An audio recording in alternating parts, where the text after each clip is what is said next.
You're listening to Glove Up or Shut Up on the Angry Marks Podcast Network.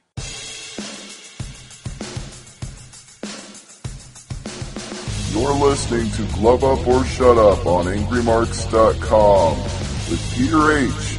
and Stevie J. Find them on Twitter at HardcoreCDN and at AngryMarks.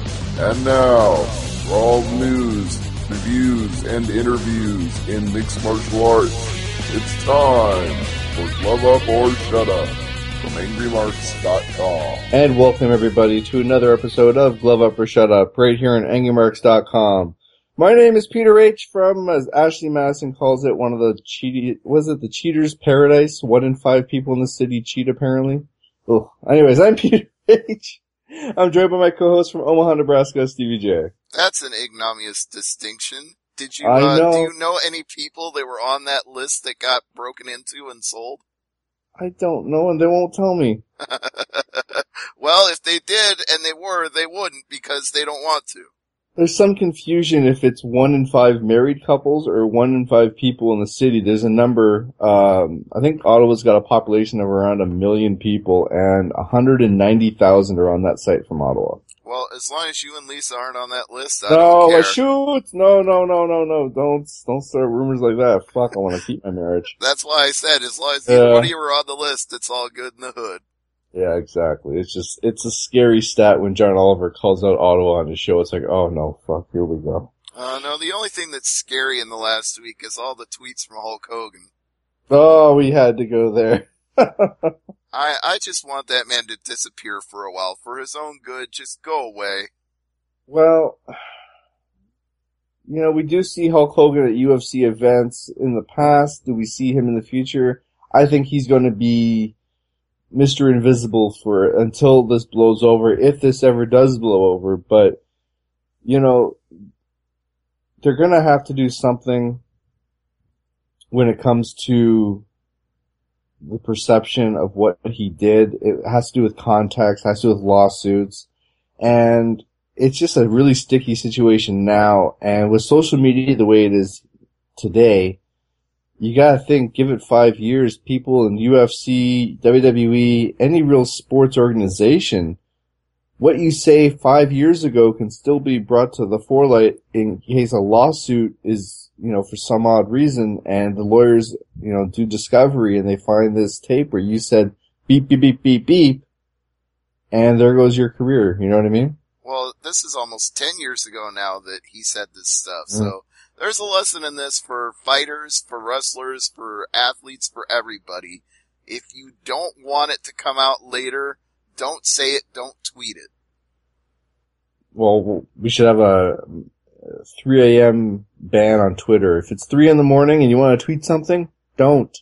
Yeah. Unless it's about UFC's, last card. If you want to tweet something at 3 in the morning about how awesome UFC on Fox 16 was, go right ahead. Yeah, main event, TJ Dillashaw heading Barao for the bantamweight title. This is the rematch, and the script was the same. Even more dominant. He did it better and faster than he did the first time. Which doesn't surprise many people. I mean, it proves it wasn't a fluke, and Dillashaw, his rise to the crown, so to speak, it was a hell of a path, but he's there to stay, and this showed it. Absolutely. By the third round, you could tell that Barao was completely out of it. He was just standing there, not even countering at that point. At the end of that third round, I was ready for it to be stopped. I thought he was going to get the finish. He wasn't able to pull it off. But when that fourth round started, I was like, it's only a matter of time now. Yeah, exactly. Now, I hate to ask you this off the top of the show, but do you think they'll fight a third fight? What's the point? He beat him twice. He beat him when he was the minus 8,000 whatever underdog. He beat him when he was the plus whatever favorite. So why do it again? He's won twice. So you're not in favor of a fight going for a third round when the first person won both fights in the trilogy, so to speak? No, there's got to be a really compelling reason. I know what you're going for here. You're talking about Miesha Tate and Ronda Rousey. But the compelling reason here for Tate and Rousey is that there's nobody else. Tate keeps clearing out the division. And Ronda Rousey has said so herself. You let the wheat grow, and then you cut it down, and you let it grow, and you cut it down again. And Ronda Rousey is more than content to do that, so why not let her? Well, talking about that fight, Miesha Tate beat Jessica Evil Eye 30-27 across the board. One-sided butt kicking here. Not much to say, but yeah, it's going to be Tate Rousey 3. That's been confirmed by Dana White now. We are going to see it. Rousey's already talking about this fight, but she's got a big fight coming up on Saturday. I don't think she should be worried about Miesha Tate right now. Yeah, but she probably figures she's going to blow right through Betch Correa, and who could blame her? So she's allowed to think about future opponents because she's been smoking all her previous opponents. But I will say you over-described the fight a little bit when you said it was entirely Miesha Tate.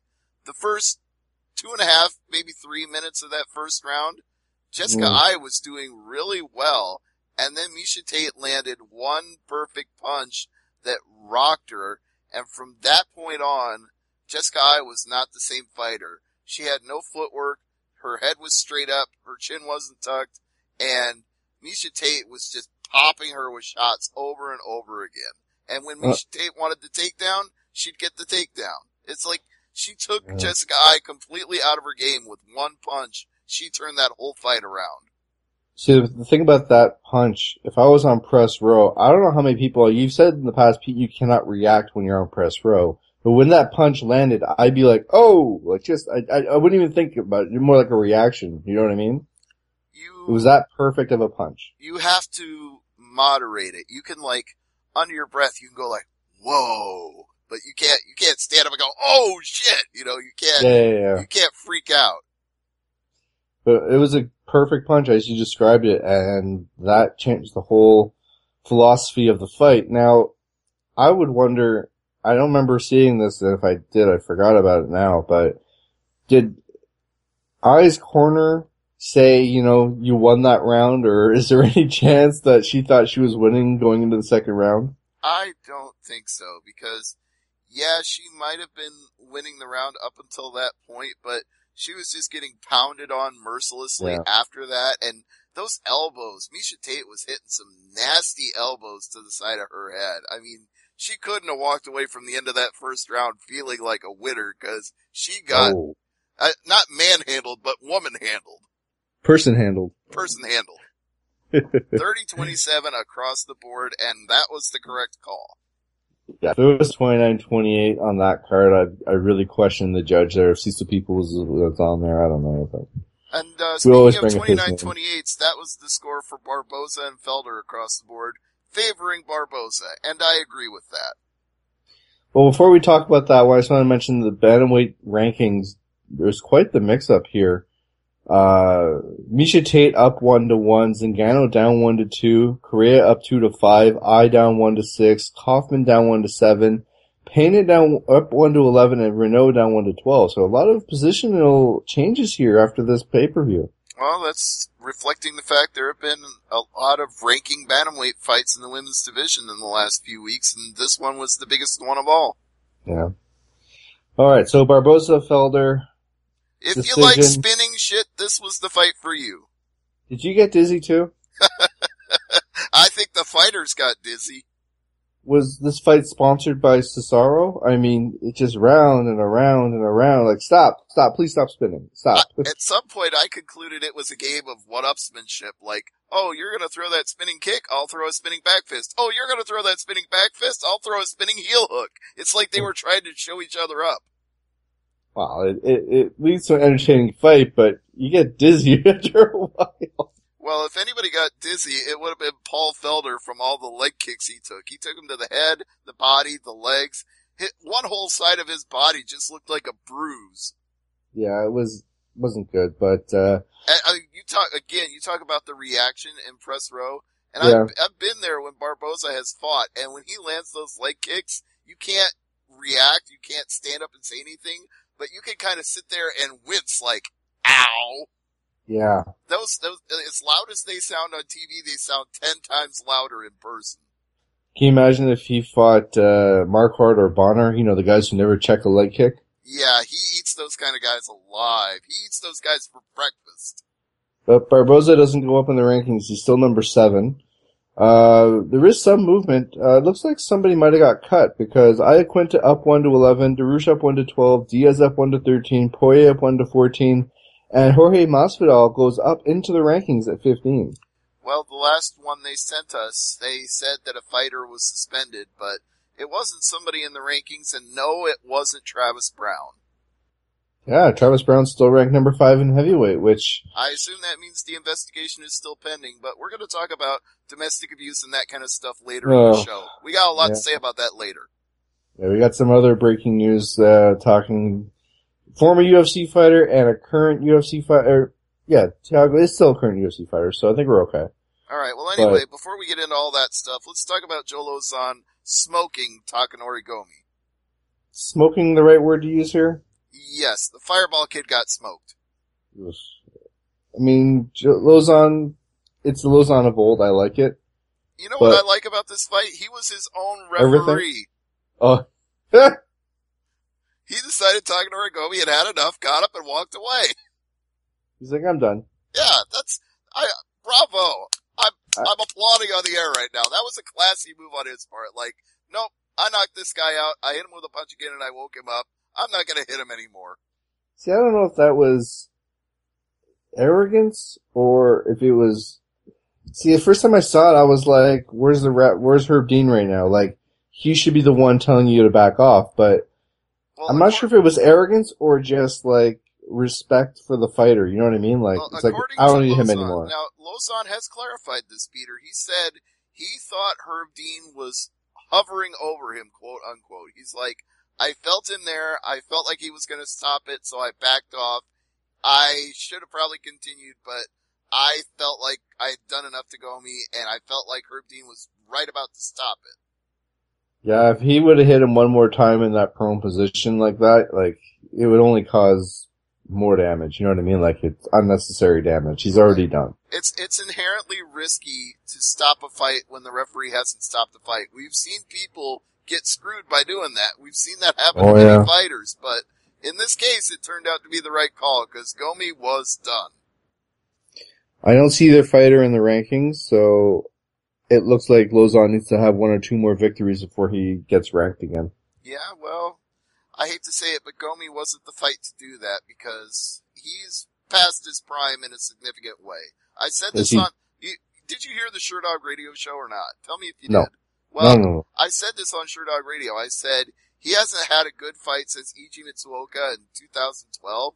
So the Takanori Gomi that people remember from Pride just doesn't exist anymore. And this proves it. Is he cut? You know what? I would put him in a Hall of Fame and keep him around. So maybe not actively fighting. So if you want to call him cut on that basis, yeah, but there's value in Gomi. They can keep him around. Keep him around for the Japan show or the Asian shows or overseas shows, something where you don't need to send your A-level talent, but still put some quality names on the card. I don't even want to put him on a card at this point. I don't think that's good for his health. I just want him to be a brand ambassador. Like, here's the guy who was a legend in Pride. He's one of our guys. Here, come out and meet him at this autograph session. Here's a Q&A. Do that kind of stuff. I'd be fine with that. Yeah, just keep him around as an ambassador. Alright, moving on to the prelims. Filthy Tom Lawler. The ambassador of the Figure 4 Network. Yeah. 27 seconds, second round. Lawler just like, alright, fuck this, I'm done. And just threw the hook of all hooks. And I don't know where it came from, but it just like he flipped the switch. Yeah, and you could see Vellante didn't want to end the fight there. He fell down. He couldn't control his legs. Everything turned to jello. But the minute he hit the canvas, he woke up again and he started getting up and protesting, but it was over. His lights went out. Yeah. And it woke up the crowd too, because before that you had 3 straight decisions. I think that they were kind of into the Brian Caraway fight, and I think they were into the Jim Miller fight, and they were into the Caraway fight because of who was in Caraway's corner. Right, but you know what? I was into the Ben Saunders fight too, just from seeing him go for that triangle choke in the first round, because again, Sherdog Radio Network. Go listen to the show. I actually predicted Ben Saunders winning by a first-round triangle choke. I was so close to being right about that. But at the end, you were a fool. No, I was not a fool because I picked Ben Saunders to win. So the only thing I was a fool about, honestly, both Sherdog and Figure 4, I made the exact same prediction both places. I picked Gian Vellante. So I'm only a fool for not picking Filthy Tom Lawler.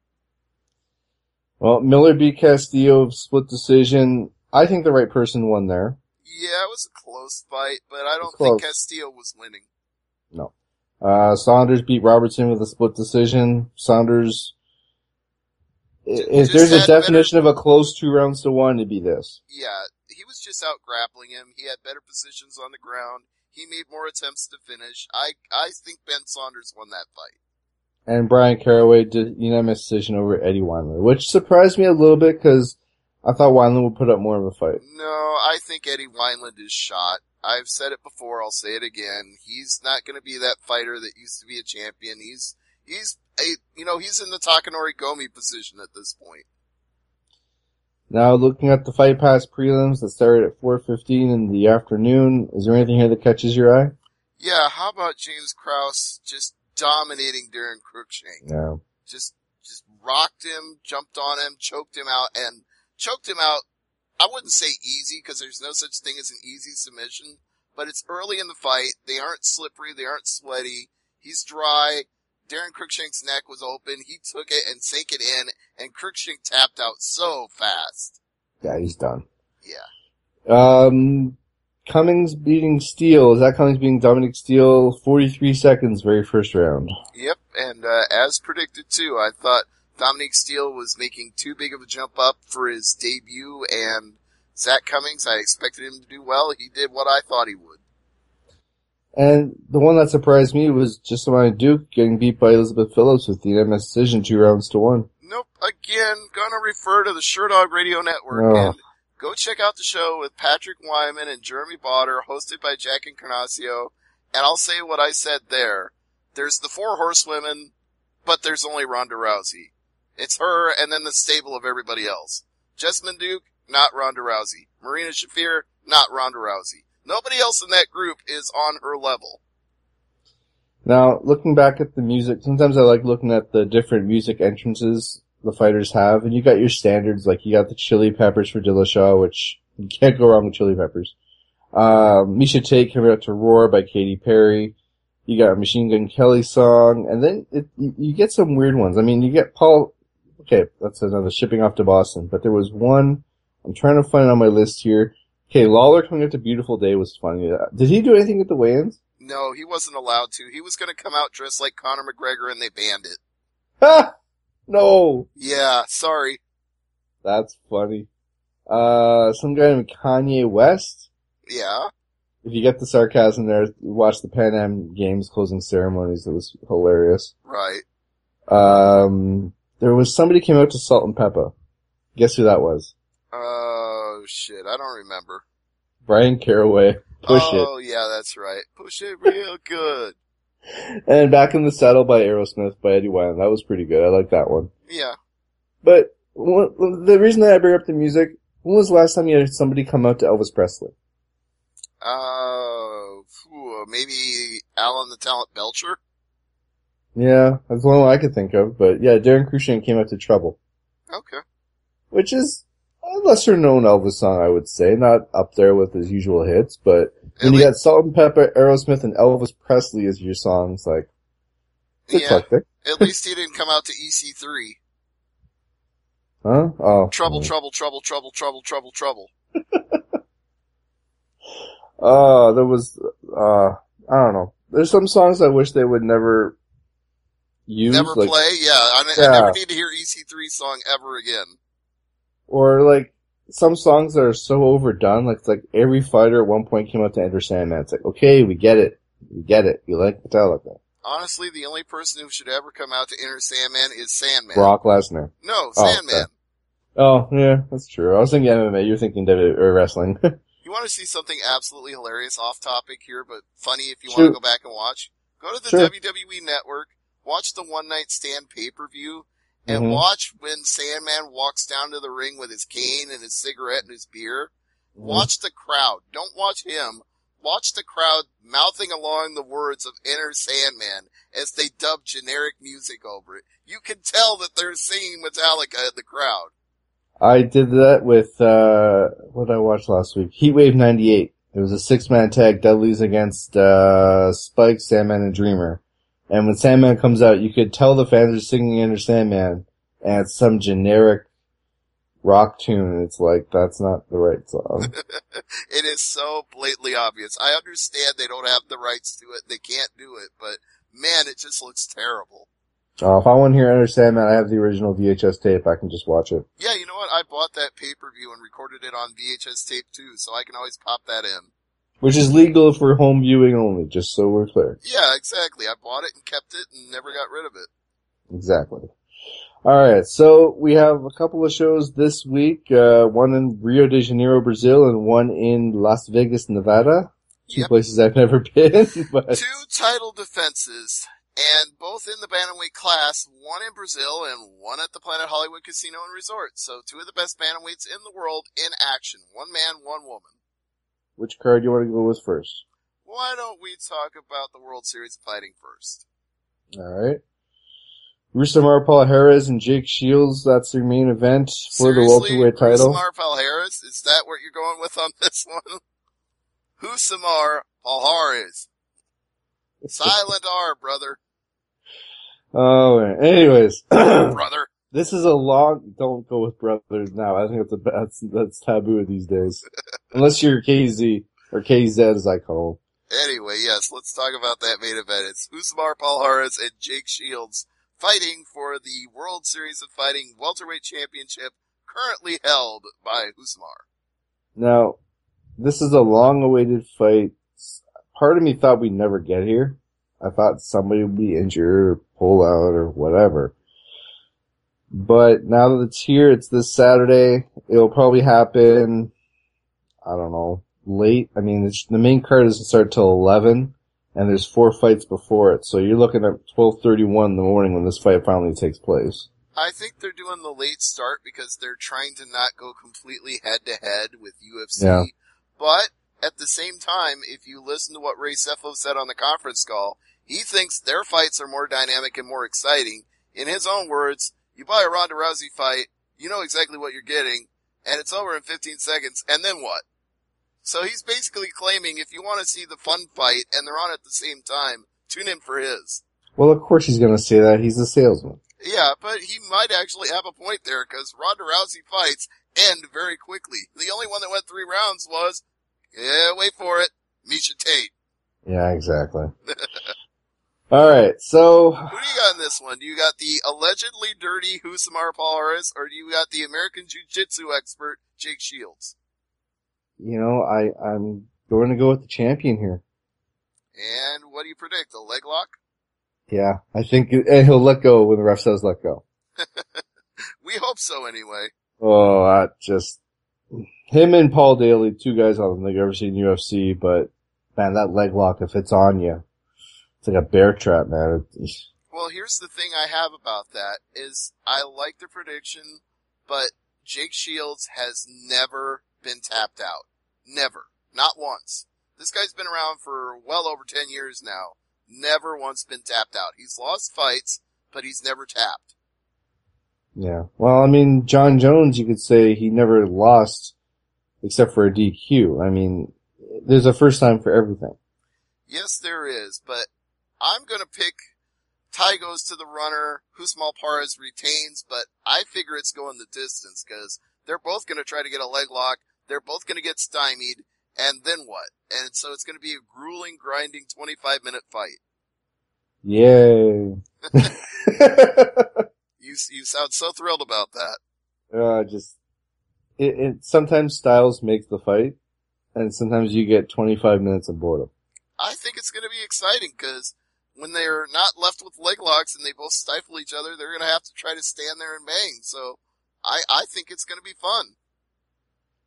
So, do you think unanimous decision or split? Split decision, but Oh, it's even worse. Again, tie goes to the runner. I say Usman Yeah. Palhares gets the break, and 2 or 3 judges will see it his way. Now, I'm not sure if my notes are playing a trick on me, but who's fighting for the bantamweight title here? Marlon Moraes is the champion.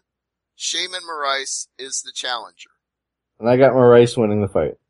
Yeah, you're clever. I think the champion retains here, but I mean, I think it's going to be closer than the welterweight title fight. I disagree with you because I look at these two guys and one is 7-0 in the World Series of Fighting, but he's 14-4-1 overall, but he's never lost in WSOF. His opponent is 7-0 in a bunch of different places and only just recently debuted in WSOF. And his debut, he won by split decision. Not exactly the kind of dominant performance that you would need to get a title shot, but they don't have a lot of contenders. They need fresh faces, they need new blood, and you got an undefeated fighter who won his debut in World Series Fighting. Boom, here you go, kid, title shot. I look at it like this. You got 2 undefeated fighters. No. But you got one undefeated fighter, one who is No. unbeaten in the promotion. You cut me off there, boss. Sorry. I was gonna say, you've got 2 undefeated fighters in the promotion. But the challenger is essentially playing with house money. He's fought, once or twice in World Series of Fighting? Once. He's fought once here, and he's already fighting for the title. If he wins here, he's the new champ. If he loses here, he fought the champ, and you can set up a rematch. So really, he's got nothing to lose here. The champ here, he's the champ. He's gonna have that added pressure of defending his title. I don't think that hurts him at all. Look at how TJ Dillashaw did, another bantamweight. Good point of comparison here. TJ Dillashaw came out for that fight with a smile on his face, all the confidence in the world, got in that cage and delivered in front of that crowd in Chicago. So, you know what? I expect no different from Marlon Moraes in the Planet Hollywood Casino and Resort. I think he's going to be brimming with confidence. I think Shaman Moraes will put up a good fight, but it just won't be his night. You see, that's one thing I want to mention about fighters, and that is, since when I saw Saluttra in the Pan Am Games, that just wrapped up this past weekend in Toronto there, since when is wearing the flag a fashion statement? Like, when is it always wrapping it around you? Like, the flag is the flag, it's not a shirt, guys. Like, you want to hoist it up on a flagpole and wave it around, that's cool, but it's not a shirt, it's not a towel. You're reacting to this like people haven't been doing it for years now. Every single Brazilian fighter has had a Brazilian flag over their shoulders for as many years as I've been going to UFC fights, and that's like 10 years now. I just see it. Maybe it's because I just saw like an international competition and every fighter, every person, every athlete did that. Like, it almost seems like it was an overdrive, but I don't know. Maybe it's just me being finicky or something, but well, I understand where you're coming from. It's kind of chintzy. Like you said, the flag should be, reserved for a more official function than worn over your shoulders. But I also understand the pride of a fighter. I'm here representing my country. This is who I am. I can understand wanting to bring a flag out with you. I don't know if you want to wear it over your shoulders, but I can understand, like, having one of your cornermen bring out a flag and, like, hang it over the railing while you're being introduced. Yeah, that's fine. That's fine. It's more like, I don't like it when fighters have it draped over their shoulders, like wearing like a towel and they're bleeding on the flag. It's like, it just, I don't know. It's just me, I'm being weird, I guess. I don't know. I just find it weird. It's like disrespect almost in a sense, but you're trying to honor your country and honor this and that, but it's like, at what point does it not just, if your corner wants to hang it above your head, over your corner, like basically take a photo with it over your head, like, yeah, cool, but don't like wrap it around your towel and, you know what I mean? Like, it's just, I don't know. It's just getting ridiculous. I remember seeing Tito Ortiz with a double flag back in the day, waving it like a flagpole. That was cool, but not like. Yeah, he has his own punishment flag that he's always going to bring to everything. Yeah. Alright, so, boy, this, Yeah, I know you picked Moraes, but I picked the Moraes that's currently wearing the belt. I was gonna say, how do you transition from flag talk to this next fight between Thiago Silva and Mike Kyle? Well, you can't transition to that because that's no longer the fight. Please to explain. Well, as it turns out, Thiago Silva has a little problem with giving human urine. He doesn't like to give a correct sample when he tests positive for a fight. So he tests positive for not being human is what he tests positive for. So they were supposed to have a hearing for him to clear up this issue before he could be licensed to compete again in Nevada. A few years flashes by. They realize they've never had that hearing. Oops, let's schedule it for September. That's a problem. He's fighting on August 1st, and the hearing is until September, so he's now disqualified from fighting on Saturday. And it's not like, it's a commission like Texas or New Jersey. This is Nevada's State Athletic Commission, so it's the big boys. Right. And I don't blame them for wanting to hold a hearing to have him address this issue. I blame them for not realizing that the hearing hadn't been held yet and putting him on this card. Somebody should have realized that. It's a paperwork snafu and it costs somebody a payday.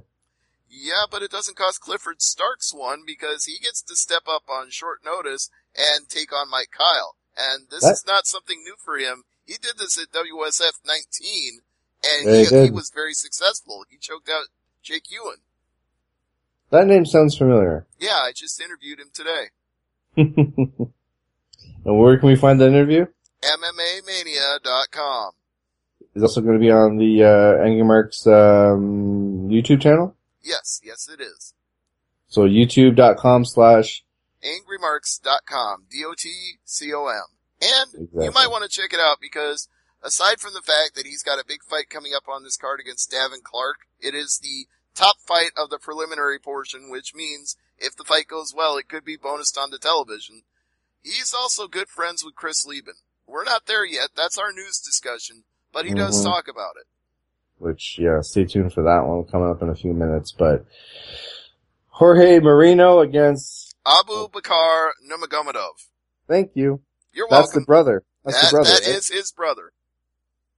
We don't know if he wrestled a bear, but that is his brother. Yeah, I knew you were going to say that. I knew you were going down that path. I even put that in my article for Mania. I couldn't resist. It's like, come on. The Nurmagomedovs, you gotta picture them wrestling bears growing up. Yeah, exactly. And Islam Mamedov against Jimmy Spikuza wraps up the main card on NBC Sportsnet. Yeah, and that's another interview I just did that you can check out on AngryMarks.com on YouTube. Spikuza, you know what? He's a very nice guy. I mean, both Ewan and Spikuza, nice guys, funny guys, very well versed in the sport. They're very serious about their plans. I like what Spikuza said a lot about how he found discipline after a troubled childhood, but that's not what he fights for anymore. Now he fights to prove he's the best, and he won't stop until he does, at which point he'll figure out what to do with the rest of his life, and it won't be fighting. It's like, you know what? I'm glad to hear fighters have something in mind for the rest of their life, that they're not just going to keep fighting forever. I love hearing fighters have a game plan. Not just for a fight, but for their life. No, that's definitely good. It's smart. I mean, you have sometimes like football players. Did you ever watch the movie The Program where they have this one guy saying, I don't need to learn how to read and write, I'm going to play football. And then he gets cut out with a knee injury. Yeah. It's like, oh, well. Like, that's not a made up storyline. There are players in college that take phys ed education as their major, and they're not exactly the brightest bulb, but they think, I'm going to make the NFL. Yeah, we called it Rocks for Jocks when I was in college.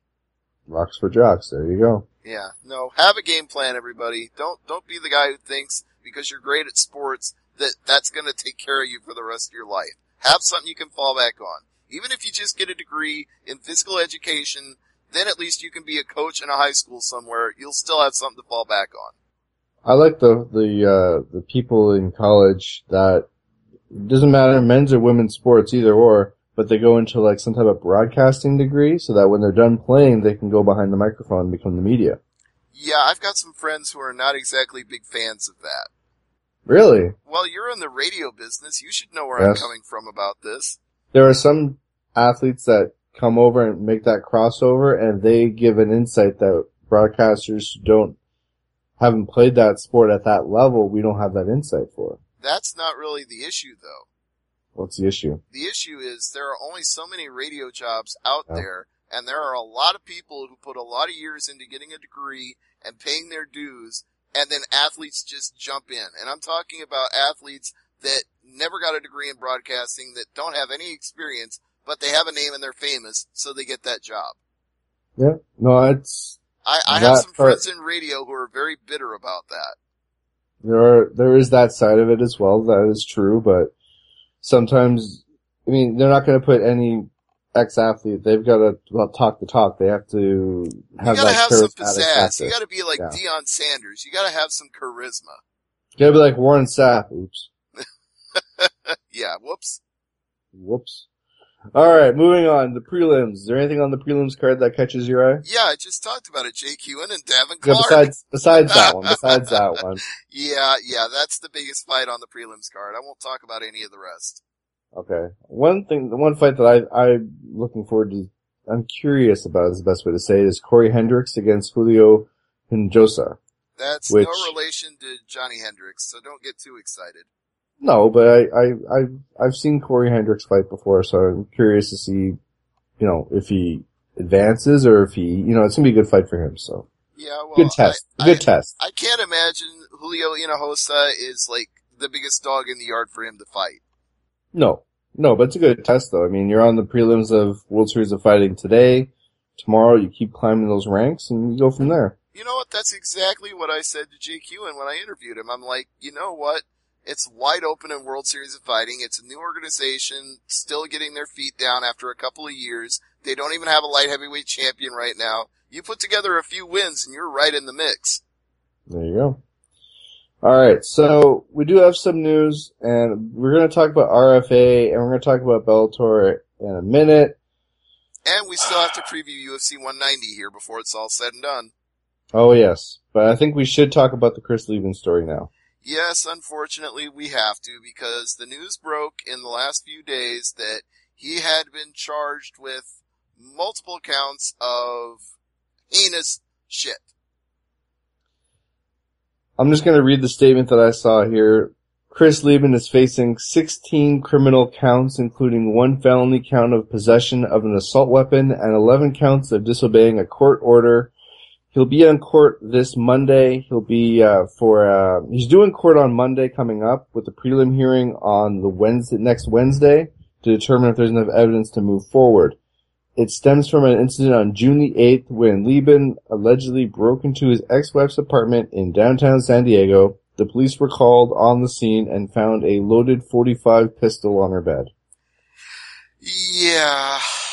Well, here's what Jake Ewan had to say when I asked him about it. He said, I've known Chris Leben for years. I've shared a place with him. We've been training partners. We've been friends. I got my nickname, the Honey Bear, from him. This is a good guy. This is a guy that would never lay a hand on a woman. That's what Jake Ewan has to say about his buddy. And he's sticking up for his buddy. And I can understand that. But if you're reading some of the stories that have come out, they don't reflect the man that Jake Ewan knows. There may be another Chris Leben that he hasn't met or seen. You know how fighters are. Sometimes they're one way with their friends and they're completely different when they're in private. So we don't know. I mean, we've had Chris Leben on this show, and he was a class guy when he was on our show for an interview, but that doesn't mean the Chris Leben who did an interview with us is the Chris Leben that showed up at his ex-wife's house with a loaded pistol. Well, if he's convicted of all charges, the maximum time he'll be in jail is 16 years and 8 months. Now, if you only include the felony charges, he faces what's, quote, a much more representative number of his true maximum, 3 years and 8 months. It's not good. No. We'll keep an eye on this story, and innocent until proven guilty, of course. Absolutely. But you hate seeing these type of stories, and we're gonna keep an eye on it for any developments in that case. And it's kind of disturbing because we know that Chris Leben has a history with substance abuse and cleaned himself up and got on the straight and narrow to get his fighting career back together. But when you have that history and then you're involved in a domestic dispute, it kind of looks bad. One final note on this. Chris Lieben went to Twitter to profess his innocence, which... Yeah, he called her account of the incident on June 8th a, quote, flat-out lie, unquote, and claims the rifle belongs to her, not him. And another quote here is, "I'm no mayhem, I'm no war machine. No. I've got problems, but I wear them on my sleeve. Ask me and I will tell you." Well, like I said, innocent until proven guilty, so... And like I told Jake Ewan, I want to think the best of Chris Lieben because this is a guy that I like, so I want to see him proven to be innocent, but he probably should have just never gone to her house in the first place, whether he did anything or not. But interesting to note that he mentioned Mayhem Miller and War Machine in that tweet. Yeah, well, one of our writers for this site has been working on a piece on domestic abuse in MMA. There was an HBO Sports documentary about this not too long ago, and he's not ready to publish it yet because he still wants some time to consider the points he's trying to make, and it's such a hot-button issue, he feels like he can't address it in the current climate. But give it a few months and you might see an editorial on our site about the relationship between domestic abuse and MMA. And right now, with the multiple number of incidents that have come out in the last few months, you know, Chris Lieben, Travis Brown, War Machine, etc., it's kind of an ugly climate to discuss it in, but it's also something we should give some serious thought to because, as you and I have said about Travis Brown, if any of the things that are alleged turn out to be true, you wouldn't want to have anything to do with that guy. You wouldn't want him on your payroll. And all MMA organizations need to send that same message. World Series, Bellator, UFC, RFA, King of the Cage, Shark Fights, I don't care who you are, don't employ people who beat up their partner. My question is, and I'm not being glib by saying this, but will there ever be a right time to put that article out? Well, I'll give the person who's writing it the benefit of the doubt to craft it the way he wants it and put it out when he wants it. I don't want to rush him. No, I'm not saying rush. I'm saying, is there a right time? Because it seems like it's going to be in the news for the foreseeable future for months on end at this point. We're going to have fighters step across the line, either domestic abuse, drug abuse, some type of violent outburst. I mean, it seems like we're getting every couple of months a new layer, a new story, a new something. It doesn't stop. And I don't know if you can make the correlation between, you know, getting punched in the face multiple times and causing brain trauma that triggers something in the brain that leads to something nasty down the road. I don't know because we don't have that long-term research, but is there a right time to publish said story? Yeah, I don't know. There may never be a period of calm if that's what you're saying. Yeah. Because there is increased exposure for MMA. This is, for better or worse, what Dana White wanted. He wanted MMA to be the biggest sport in the world and UFC to be the biggest brand of the biggest sport. So the more you try to raise the profile of mixed martial arts, the more coverage you're going to get when fighters do dumb shit. Yeah, well, we shouldn't talk about Dana White and Twitter because he's this past week. Want a Pepsi or a Mountain Dew? Maybe a slice of pizza? Oh boy. All right, moving on. Let's talk about this week's UFC show and where do I start with this one? You've got two undefeated fighters fighting for the title in Brazil. Rousey's going to be in enemy territory for the first time, I think, ever. No, she went there before to promote the fight. She's been there before. Yeah, but she hasn't fought in enemy waters, I don't think, since the Olympics. You know what? A lot of people are saying she's not even going to be hated. That she is such a star of the sport at this point and one of the most recognizable faces in the world that even though they're going to be cheering for Bethe Correia, there will still be quite a few people that'll cheer for her when she walks out just because she's Ronda Rousey and she's that big of a star. It's like going to a Bulls game when Jordan was playing. Even if you were rooting for the other team, you'd still cheer for Jordan because Jordan is Jordan. Or Gretzky is Gretzky for the Canadian listeners. Exactly. Yeah, she's kind of transcended at this point. Which, you know, isn't bad. It's just, I really am, I don't think the odds should be that high for Rousey. I know that's almost blasphemy saying that, but this is you almost hate saying it 'cause it sounds like I'm repeating myself, but this is the toughest test Rousey has faced. And we say that about every opponent she's had in the last couple of fights, except for Date. Have you noticed that's actually the point of the commercials? I know. Yeah, they have all the quotes from all the other fighters saying, I'll be her toughest opponent, I'll be the one that teaches her she's not unbeatable, and she just smiles and says, they all say the same thing and they all end up the same way. But yes, those odds are incredibly long, and you don't see this in a title fight. This is why Peter is talking about it, because you don't see a champion who is a minus 1,700 favorite. No. Dillashaw was like a minus 280 favorite, maybe minus 400 at the highest end, but he never got to minus 1,700. Okay, let me just rattle off some names and you tell me how high these fighters get for like the minus numbers, okay, for their fights. Verdum. Maybe like 200-300. Cormier. Probably about the same. Weidman. Yeah, Weidman, probably sorry. about the same. Maybe closer. Lawler, it's debatable. Dos Anjos is debatable. Dos Anjos and Cerrone, I swear that's a fight I would pay good money to see right now, because that's going to be a great fight. Here's one. Wait a minute, that doesn't look right. Oh yeah, because he's interim. Jose Aldo, Conor McGregor, that fight, that's going to happen down the road. Who's the other one I wanted to talk? Oh, DJ. That's what I was thinking of. Okay. The number 3 pound for pound fighter in the UFC, the flyweight champion, what is his ranking? Because we say that he's basically decimated that division like Ronda Rousey. But when DJ fights, is he at minus 1,700? No. As of this exact moment, at the time we're recording this show, he's minus 450. So there's your point. No one comes even close to Rousey's numbers in the odds. No. And DJ is a dominant fighter. He's as dominant as anybody in any weight class. But it's like I said before about the 4 horsewomen. There's Ronda Rousey, and then there's everybody else. I have a feeling you're going to go with Rousey on this one. Doi. As much as I would like to take the challenger here, winning the title in Brazil would be one of those can't forget moments in UFC history. The night Rousey's streak ends. I don't think it happens. I think Rousey retains, but I will say this fight goes to the second round. Yeah, that never happens. It's only happened once. I think Ronda Rousey mows her down, arm bars her, and taps her. Just don't rush her when the fight starts. You saw what happened.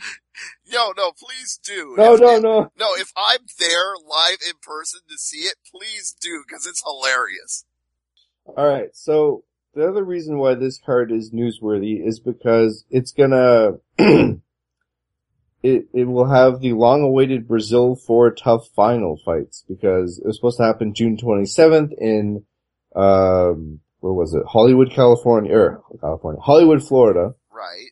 But the visa issues, remember that? Yes, everybody got disqualified from that show. They didn't have a buddy in the consulate office, so they moved the finals to Brazil, which are interesting. I mean, I love watching tough finals fights, because these guys are fighting for the contract, these guys are fighting for the 6-figure deal, you know, all the perks that go with that. So they're fighting in front of, you know, their home country now. So that's even a bigger boost for both fighters. And, you know, I didn't watch Tough Brazil. I don't think I can get it here in Canada. It's on Fight Pass. Unless I got Fight Pass, yeah. But speaking of which, I do have some breaking news for you. Oh, what's that? UFC announces Eric Winter as the Senior Vice President and General Manager of UFC Fight Pass. Eric Winter? Yeah, this just came out like a minute ago while you were talking in my inbox. Interesting. Winter will, quote, oversee and manage the continued global expansion of UFC Fight Pass and ensure the over-the-top platform continues to deliver exclusive content while providing fight fans with the best possible experience, unquote.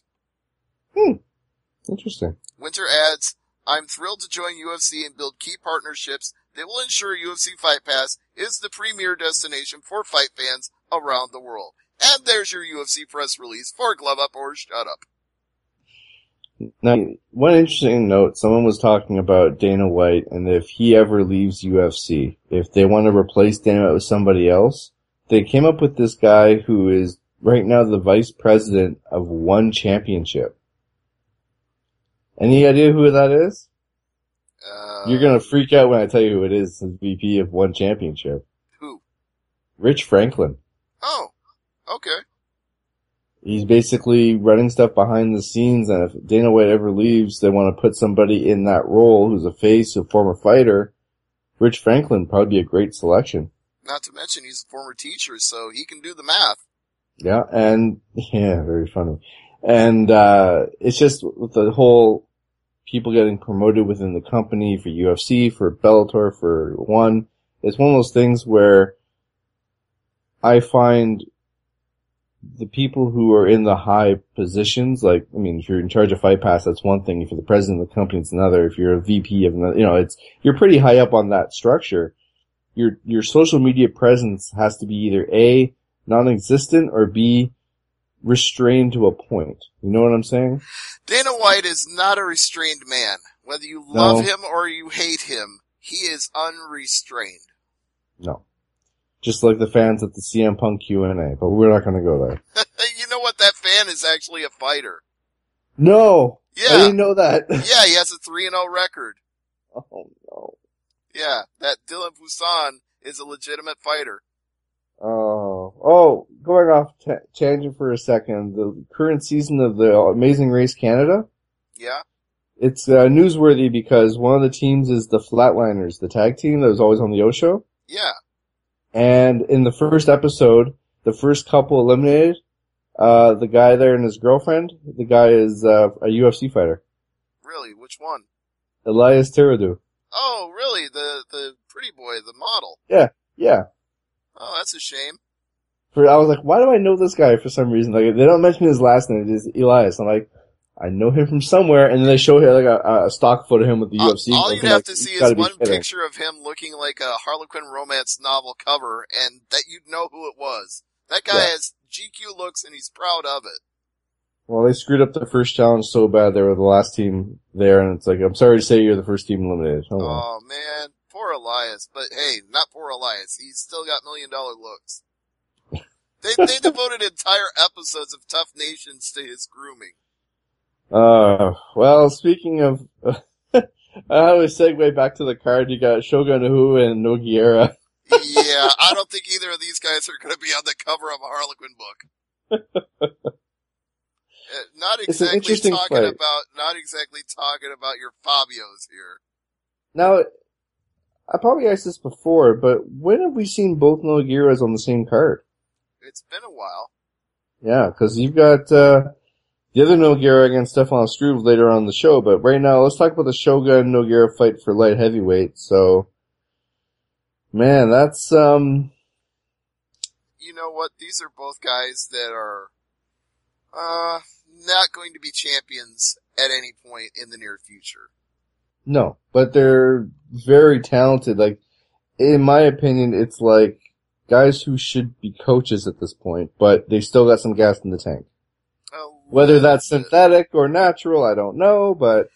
Yeah, I don't have the highest confidence in Rogério Nogueira. He got some split decisions that were gifts. He got some unanimous decisions where he looked really bad in losses, and then he just got absolutely blown up by Anthony Johnson. And we haven't seen him in over a year since that fight, so I kind of thought that was the end for him, but I guess he's got one more left, and Shogun Hua, former champion, and we gotta give him the respect that he deserves for being a former champion, but we also have to recognize he's lost 4 of his last 5 fights. I hate saying this, but is this a nothing fight? It's not a good fight for either man, if that's what you mean. Like, I don't see the payoff on this. I mean, it's 2 guys that people are going to want to see in Brazil fight. I get that part, but I mean, Shogun's ranked number 8 right now in light heavy. Nogueira's ranked 11. So you could make the argument if Nogueira wins, he cracks the top 10, maybe jumps over Cavalcante, maybe Rampage. If Shogun wins, I don't think he budges from 8. Probably not. Yeah, Shogun is the favorite. He is minus 190. That's it? That's it. It's very narrow. Alright, well, let's move on to the next fight here with, you know what? Should we just skip the two tough final fights? Because I'm not familiar with either fighter here.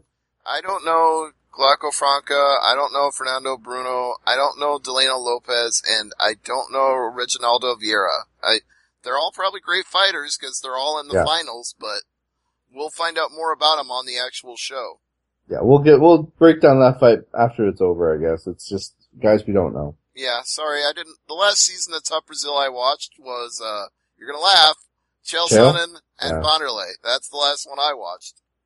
I think Chael's now doing play-by-play or color for Global Force Wrestling. He is, as a matter of fact. Yeah. Alright, so Stefan Struve against Big Nog. That is a nightmare of a fight. I don't know what Struve is thinking here. I mean, he's a skyscraper. If Nogueira locks him in anything, it's gonna be nasty. But you know what? Struve is the favorite. You gotta be kidding. I'm not. He's minus 170. Stefan Struve is number 15 in the heavyweight division. Nogueira is not ranked. You think the rankings have any bias on the odds? I don't know if they do, because I've seen guys that are ranked actually be the dog in the fight, so... Like, I think Wonder Boy wasn't even ranked when he won his last fight, and he was the favorite. Yeah.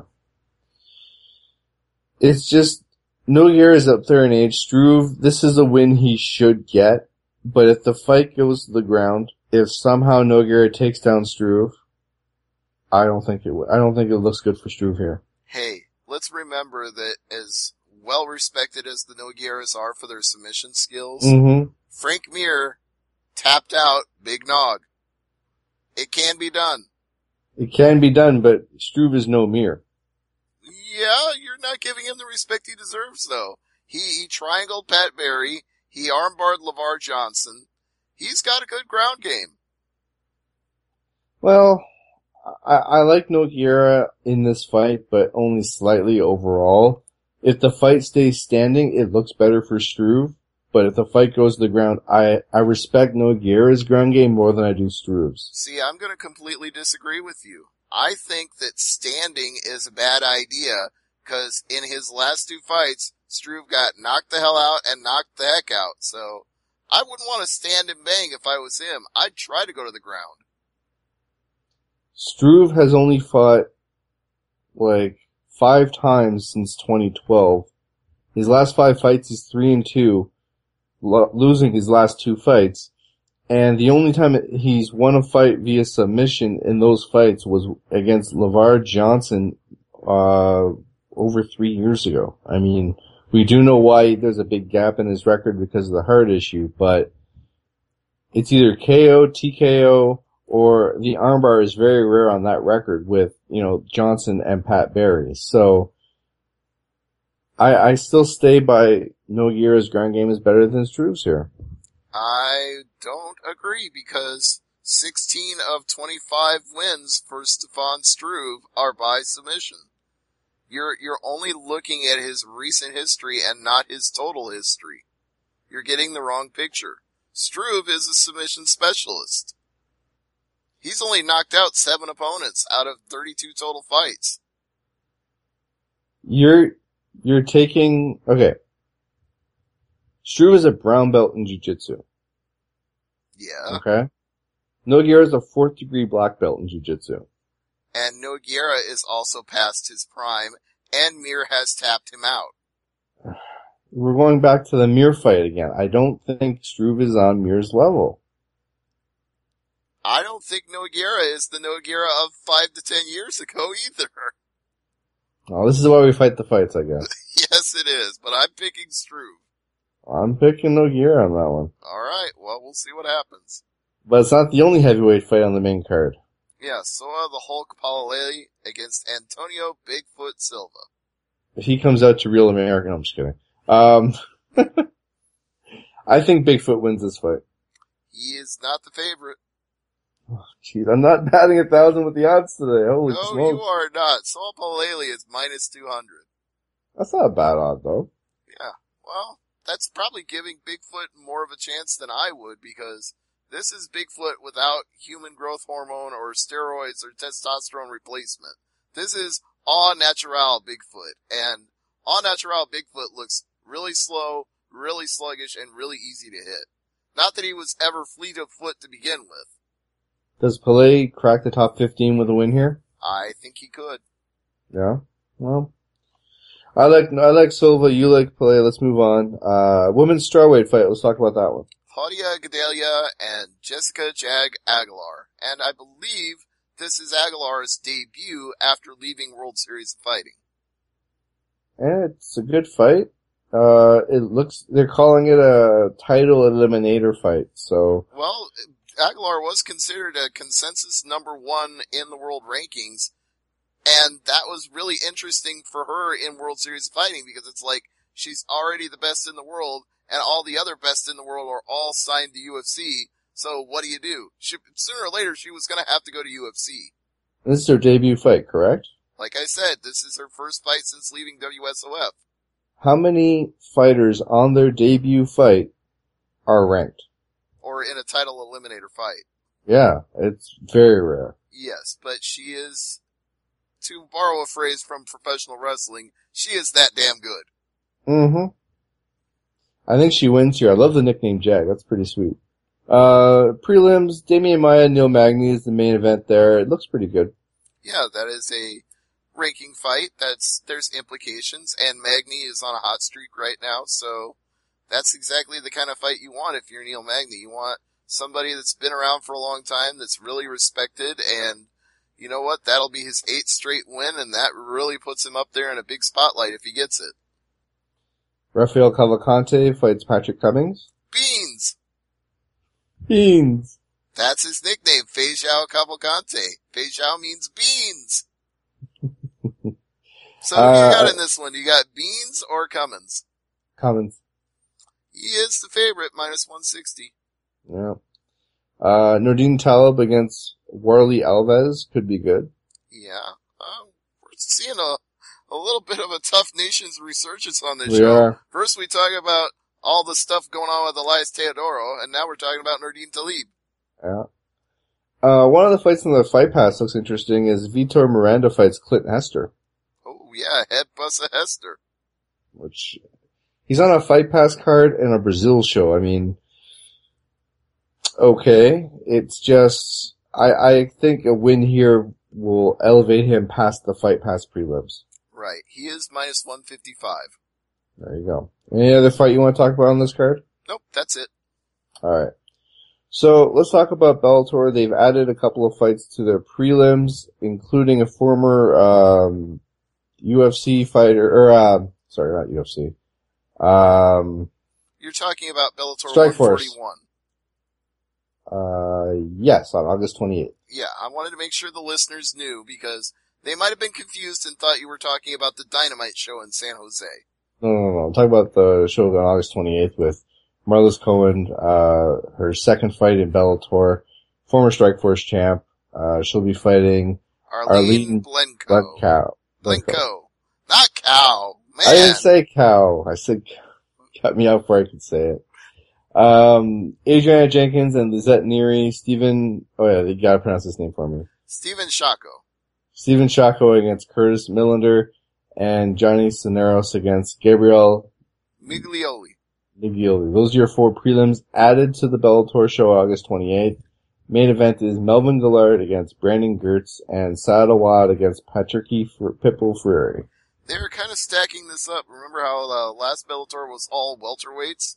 Mm-hmm. Well, almost all of the main card here is lightweights, because you got Gillard and Gertz, Freire and Awad, Derek Anderson and Brent Primus, and the only non-lightweight fight so far on the main card is Rafael Butler and Lorenzo Hood. Nothing wrong with lightweights. Nope. Nothing wrong with that heavyweight tilt either. Alright, so in September, moving on, let's see, is there a date? September the 18th at the Pinnacle Bank Arena in Lincoln, Nebraska, RFA is holding a show. Yes, indeed. Why don't you tell everybody what the main event is? That's the kicker. We don't know fights. Half the card is made up, and half the card is the infamous TBA. Right. Anthony Smith is on the card. Ryan Roberts, Derek Minor, James Nakashima, and Kevin Gray are all on this card. So, you're telling me that everybody's favorite former adult film star is not booked for this card? Val Venus? No, Dakota Cochran. I don't see his name here. Not yet, anyways. The last time there was an RFA in Nebraska, he was on the card. Really? Yeah, he had who was he fighting? A former Ultimate Fighter guy. Shit. Name eludes me now. Think it's some of the Ultimate Fighter winners. It was one of them. I have no idea. Alright, I'll just look at Dakota's record and find it on here. Alright, so as Stevie looks it up, it looks like Ronda Rousey is thinking that the third Miesha Tate fight will be the last. Okay, well, then I guess she's tired of chopping down the wheat.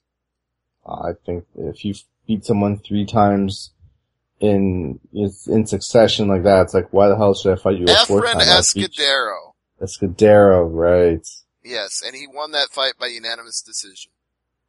Of course he did. Yeah.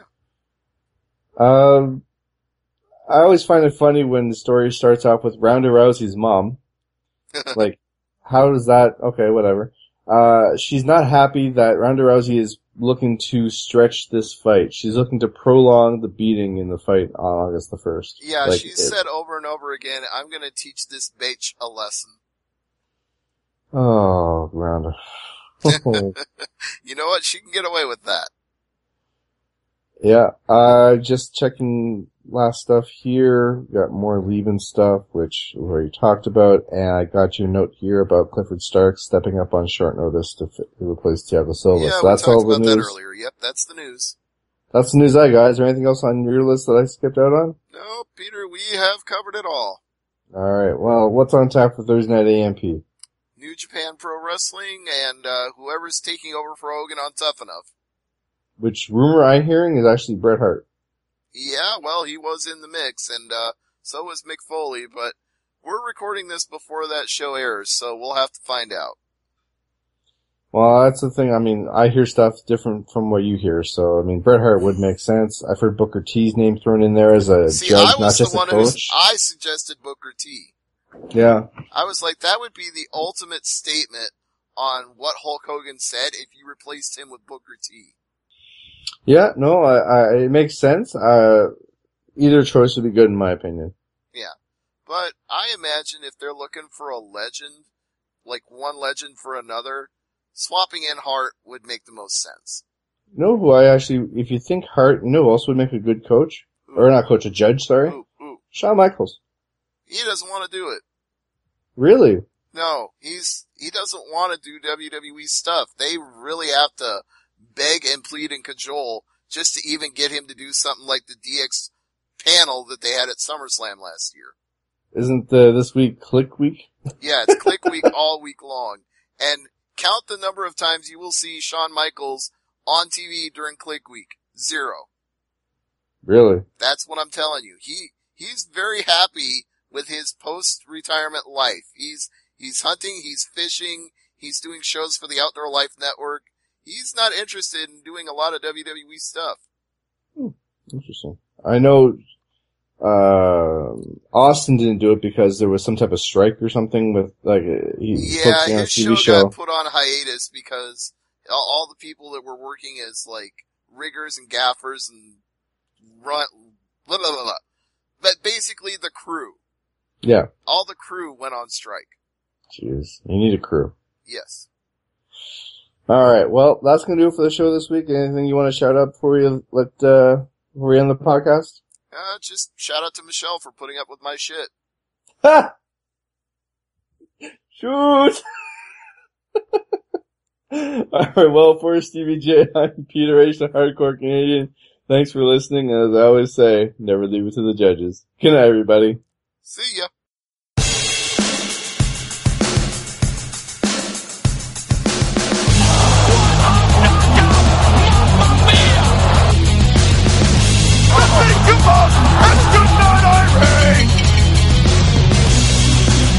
Who wants a KO for Christmas? That is